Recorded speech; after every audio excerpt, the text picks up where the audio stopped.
students, in this chapter, next topic is importance of controlling. First point जो हमने features में भी पढ़ा था कि गोल ओरिएंटेड फंक्शन है, तो यहाँ पे कंट्रोलिंग की क्या इम्पोर्टेंस है, हम क्यों कंट्रोलिंग के बारे में पढ़ रहे हैं. सबसे पहली इम्पोर्टेंस ये है कि कंट्रोलिंग फंक्शन अगर नहीं होगा तो हम अपने ऑर्गेनाइजेशन के गोल्स टाइम पे पूरे नहीं कर पाएंगे. तो कंट्रोलिंग फंक्शन मेज़र करता है हमारी प्रोग्रेस को कि हम अपने ऑर्गेनाइजेशन गोल की तरफ किस स्पीड से बढ़ रहे हैं. और जो भी डेविएशंस हैं, डेविएशंस का मतलब क्या होता है, difference, gap between actual performance and standard performance, उन्हें कहते हैं डेविएशंस. अगर कोई डेविएशंस हैं तो उनको दूर करने के लिए करेक्टिव एक्शन लेते हैं, गाइड करते हैं ऑर्गेनाइजेशन को कि कैसे आपको राइट पाथ पे, राइट ट्रैक पर आगे बढ़ना है. दूसरा क्या इम्पोर्टेंस है कंट्रोलिंग की, making efficient use of resources, कि अगर कंट्रोलिंग फंक्शन नहीं होगा तो आपके यहाँ क्या होगा, वेस्टेज होगी रिसोर्सेज की, किसी रिसोर्सेज की शॉर्टेज है, कोई ज़्यादा आ गई है, कोई वेस्ट जा रही है. तो ये सब प्रॉब्लम्स तब आती हैं जब कंट्रोलिंग फंक्शन ना हो. अगर मैनेजमेंट का कंट्रोलिंग फंक्शन है तो आपकी जितनी भी रिसोर्सेज हैं, चाहे वो रॉ मटेरियल है, चाहे वो फाइनेंस फंड्स हैं, चाहे वो ह्यूमन रिसोर्स हमारा स्टाफ है, सबका बेस्ट पॉसिबल यूज़ हो पाएगा. कोई डुप्लीकेशन ऑफ एफर्ट्स नहीं होगा, कोई वेस्टेज ऑफ रिसोर्सेज नहीं होगी. तो by exercising controlling a manager seeks to reduce wastage and spoilage of resources. Each activity is performed in accordance with predetermined standards and norms.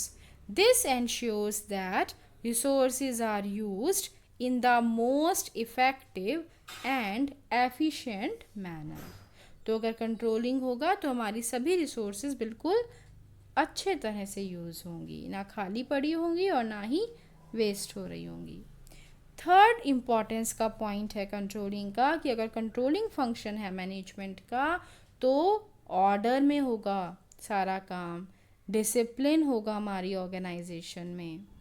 Controlling create करता है एक ऐसा एटमॉस्फेयर जो डिसिप्लिन्ड हो, हर काम बिल्कुल टाइम पे हो रहा है, बिल्कुल परफेक्शन के साथ हो रहा है, सीक्वेंस में, ऑर्डर में हो रहा है. It helps to minimize dishonest behavior on the part of the employees. ऐसा नहीं है कि एम्प्लॉयज़ खाली बैठे हैं, काम नहीं कर रहे हैं, है ना, खाली बैठ के चले जाते हैं, ऐसा नहीं होगा. तो उन पे सब एक्टिविटीज़ पे क्लोज चेक रखता है कंट्रोलिंग.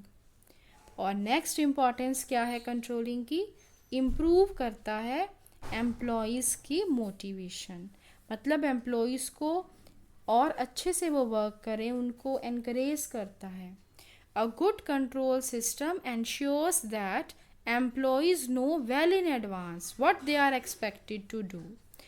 अगर कंट्रोलिंग फंक्शन होता है ऑर्गेनाइजेशन में तो एम्प्लॉयज़ को पता चल जाता है कि क्या काम हमें किस तरह से करना है.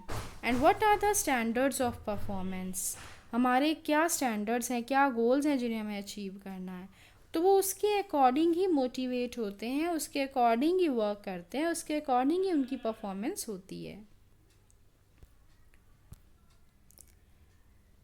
फिफ्थ पॉइंट क्या है इम्पोर्टेंस का, फैसिलिटेटिंग कोऑर्डिनेशन इन एक्शन, कि जो भी डिफरेंट एक्टिविटीज़ उस ऑर्गेनाइजेशन में हो रही हैं वो सब एक प्रॉपर सीक्वेंस में हो, उन सब एक्टिविटीज़ को इकट्ठा करता है कंट्रोलिंग, कोऑर्डिनेट करता है कंट्रोलिंग. कंट्रोलिंग होगा तो सभी एक्टिविटीज़ एक कॉमन गोल वाली डायरेक्शन में मूव करेंगी. सभी एक्टिविटीज़ जो अलग अलग डिपार्टमेंट में हो रही हैं, अलग अलग एम्प्लॉयज़ उनको कर रहे हैं, और हमारे सभी का मोटिव एक ही है, गोल्स ऑर्गेनाइजेशन के हैं वो अचीव हो जाएं. तो सबकी डिफरेंट एक्टिविटीज़ को इकट्ठा करता है कंट्रोलिंग. ओवरऑल ऑब्जेक्टिव्स जो है ऑर्गेनाइजेशन के वो अचीव करने में हेल्प करता है कंट्रोलिंग. और लास्ट इम्पॉर्टेंस का पॉइंट है sixth point, judging accuracy of standards, कि जो हमारे स्टैंडर्ड्स थे उसके अकॉर्डिंग बिल्कुल एक्यूरेटली काम हो रहा है या नहीं, इसको जज करता है कंट्रोलिंग.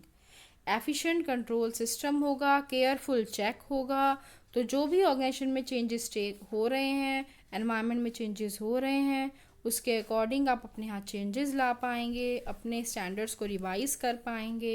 एक अच्छा गुड कंट्रोलिंग सिस्टम होगा तो स्टैंडर्ड्स एक्यूरेटली टाइम पे अचीव हो रहे हैं नहीं हो रहे ये भी आप चेक कर पाएंगे। तो these are the 6 points of importance of controlling.